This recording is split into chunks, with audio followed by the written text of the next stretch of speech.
Welcome to Chillin' 101. We hope this video helps. In this video, I will show how to use Poly Voyager 4320 updated. Start by charging the headset fully, pairing the base to your desk phone or soft phone, and attaching the ear cush ion and boom arm correctly.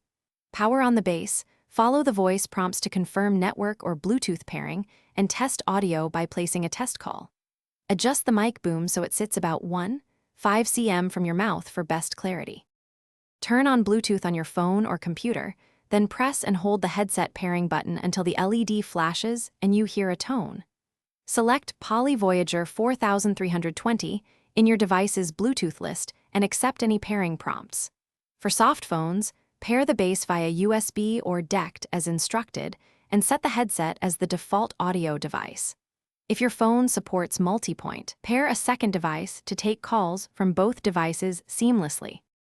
If you're finding this video helpful, please subscribe and like so I can keep making updated guides.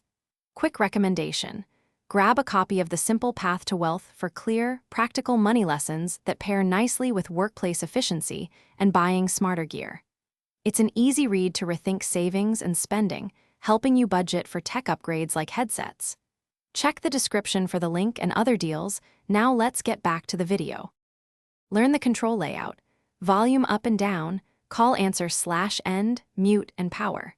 Press the mute button to toggle microphone mute and check the LED for mute status.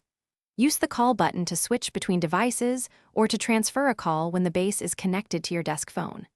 Adjust speaker volume with the side keys during calls and use the headset's busy light to signal to coworkers when you're on a call to avoid interruptions. Thanks for watching. Consider subscribing if we helped you.